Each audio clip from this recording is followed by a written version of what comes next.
Usually when a console fails, it's for a number of reasons that are pretty common. You know, the hardware is bad, software is bad, there's no third-party support, there's no killer app. The Dreamcast, on the other hand, had all of those things on the good side, and it failed for a different reason entirely. The Dreamcast is kind of an anomaly in that it's the only failed console that actually wasn't that bad and is very well remembered. You know, no one really looks upon the Atari 7800 fondly, no one really misses Virtual Boy, but the Dreamcast had a lot of fans. The birth of the Dreamcast was supposed to be a new start for Sega. All right, prior to the Dreamcast, they had management who just couldn't make a decision and stick to that decision.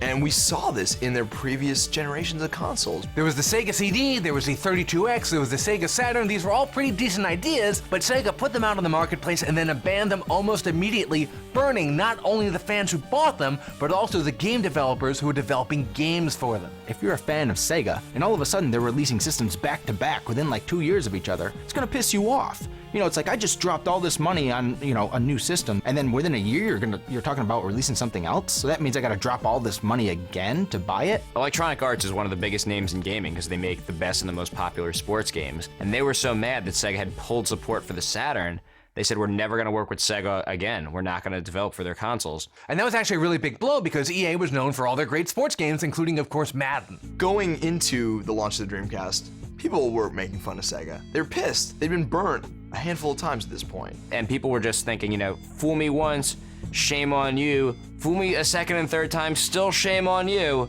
Fool me a fourth time, shame on me. The thing is, when the system actually launched, it really was good. And it won over a lot of media.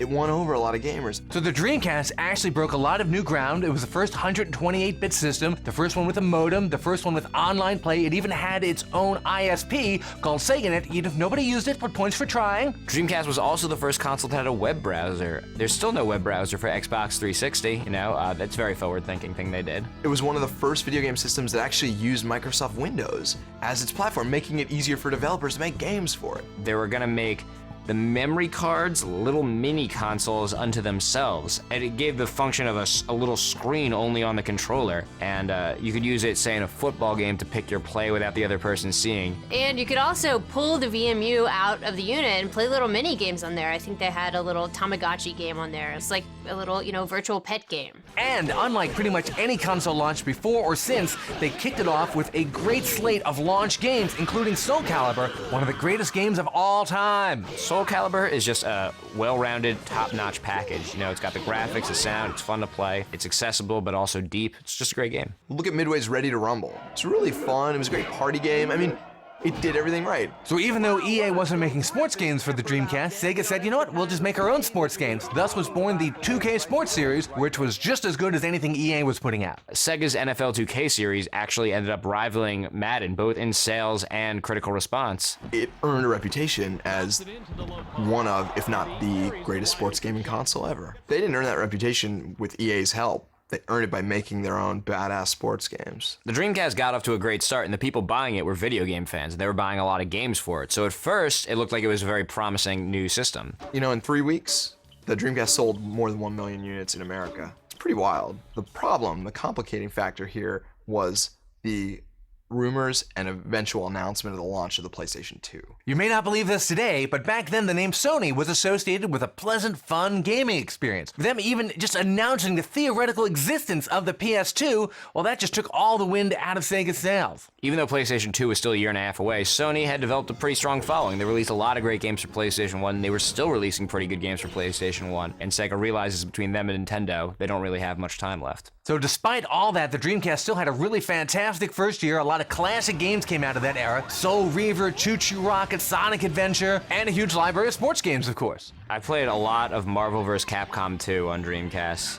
There are a lot of great cult classic games. Shenmue or Shenmue, whatever you want to call it, was kind of bizarre. I mean, it was a game where you simulated some dude's life, and you'd basically just walk around. I mean, it was trying to be sort of like a life simulator. There was a fishing game. Fishing games are surprisingly popular. I think they're popular with people that don't play many other video games, but some people like fishing games, and there was a fishing pole accessory. You had like Jet Grind Radio, which is just this weird like cel-shaded rollerblading graffiti game. They came out with that game Seaman, in which you talk to a fish with the human head. Seaman was like a virtual pet game, and so basically you would kind of talk to your Seaman every day, and eventually he would start talking to you. Power Stone's a really fun 4-player game, also very casual. Oh, the Resident Evil on Dreamcast was really good, Code Veronica. Dreamcast might be one of the few systems that had a blatantly racist game. Honestly, on what other system could you put out one of the greatest games of all time featuring a bunch of stereotypical Mexicans, Samba de Amigo? The Dreamcast is amazing. So even though they had all these great games,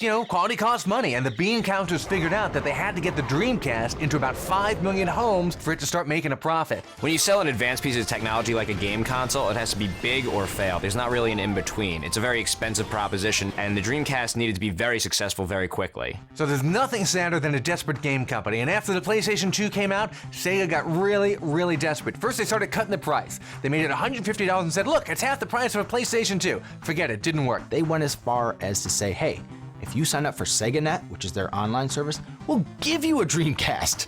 They can't even give them away.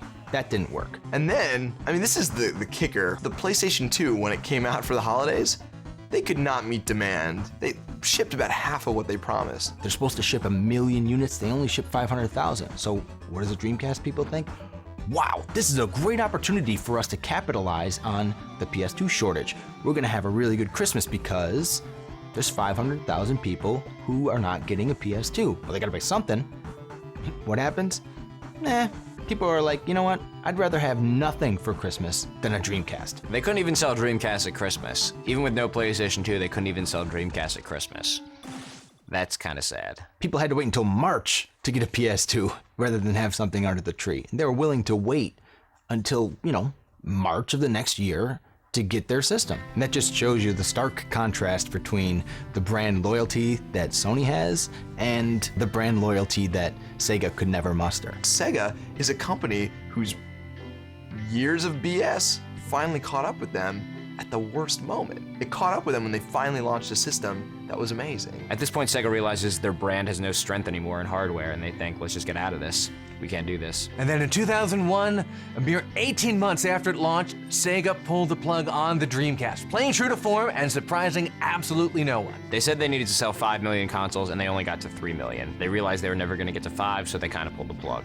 And a year and a half's pretty quick. There's been consoles a lot worse than the Dreamcast that lasted a lot longer. The moral of the story here is if you don't protect the integrity of your brand, you can never get that back. So by not protecting that, nobody trusts them anymore. Sega's like the Ike Turner of video games, It's like for years, man, with the launch of every new bit upgrade, the Sega Saturn, it was just like another smack in the face. And then they come back, with another system, be like, oh, I'm sorry, baby. I'm here for good this time. I'm here for good. Finally, by the time they cleaned up their act, they came back, they brought the Dreamcast. They're like, we're setting up permanent roots. We want to have kids. We're going to be here for a while. Tina moved on. And even after the Dreamcast, Sega just can't stop losing. They announced they were getting out of the hardware market altogether. They said, we're just going to make games now. We got these sports games. They're pretty good. So they went up against the EA NFL football games, and they said, we're going to put ours out at half price. EA was obviously worried because they spent $1 gajillion and bought the exclusive NFL license. So now they're the only people that can make football games with the New York Giants and with real football teams and real football players. And that pretty much put Sega out of the sports game business too. The Dreamcast was a great system, and even now, 7 years later, people are still making games for the Dreamcast. Everyone I know who's ever owned a Dreamcast still has it. And that's a lot more than you can say for most video game systems. For some reason, I won't throw it away, even though I haven't played it in years. It's just a sign of respect. There are a ton of gamers out there with their Xbox 360s who feel like, all right, this is who I'm married to now. But that Dreamcast who I used to date in high school, if things just went a little different, we'd still be together. It'd be awesome. We'd be, in Tahiti right now. But you're like, it's cool. I got Halo 3. Maybe we were all too worried about Y2K to notice, but Dreamcast was a pretty good little console.